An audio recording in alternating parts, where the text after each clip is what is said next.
저는 오늘 국민의힘 추경호 원내대표를 국회 윤리위에 제소하기 위하여 이 자리에 섰습니다.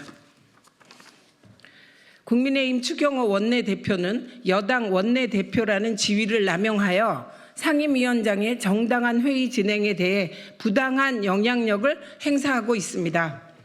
이는 국회의원 윤리실천 규범에서 명시하는 직권남용 금지를 위반한 행위입니다. 특히 이 과정에서 그 어느 상임위보다 열심히 일하는 민주당 상임위를 만들려는 민주당 각 상임위의 노력을 두고 지금까지 보지 못한 기이한 행태라며 모욕하기까지 했습니다.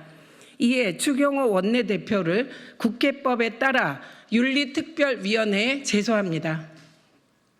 10월 25일 추경호 원내대표는 저에 대해 직권남용에 해당한다며 윤리위원회에 제소할 것이라는 입장을 밝혔고 국민의힘은 실제 이날 저를 윤리위원회에 제소했습니다. 하지만 직권남용을 한 사람은 제가 아니라 추경호 원내대표입니다. 윤리위에 제소돼야 할 사람도 제가 아닌 추경호 원내대표입니다. 사실은 이렇습니다. 지난 10월 24일 과방위 국정감사 중 국민의힘 최수진 의원은 질의 시간에 피감기관에 대한 질의가 아닌 위원장에 대한 공격을 자행했습니다. 갑질 운운하는 모욕적인 표현으로 위원장 개인을 공격하며 흔들고 위원회의 정상적인 운영을 방해했습니다. 이는 국회법 제102조와 제146조를 위반한 발언입니다. 저는 여러 차례 이에 대한 자제를 요청하며 국정감사 질의를 할 것을 당부했습니다. 그럼에도 최수진 의원은 계속해서 위원장에 대한 부당한 공격을 지속하였고 저는 국정감사라는 본연의 역할에 충실하기 위해 국회법 제145조 제2항에 따라 최수진 의원의 발언을 금지했습니다.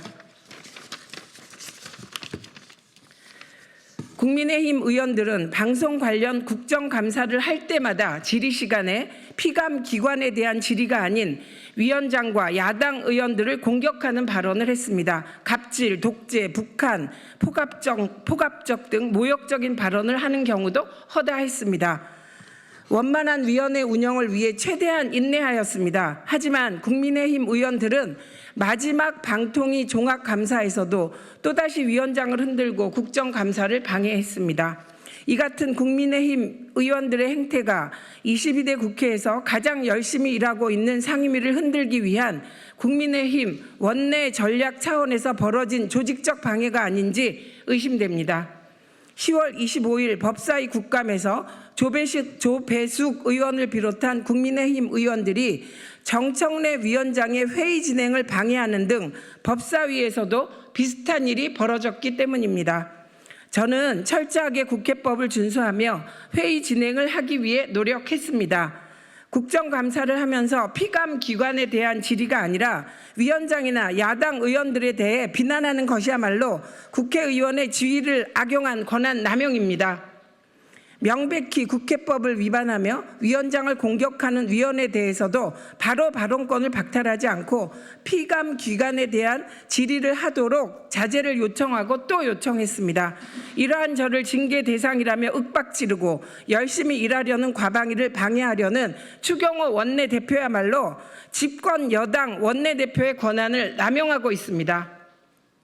저와 과방위는 아무리 흔들어도 흔들리지 않을 것입니다. 앞으로도 계속 과방위에 주어진 방송 장악 저지 등 책무를 최선을 다해 할 것입니다. 더 이상 과방위를 흔들려는 헛된 시도는 그만하고 정상적인 위원회 운영에 협조하길 촉구합니다. 과방위는 할 일이 너무나 많습니다. 2024년 10월 29일 국회 과학기술정보방송통신위원회 위원장 최민희.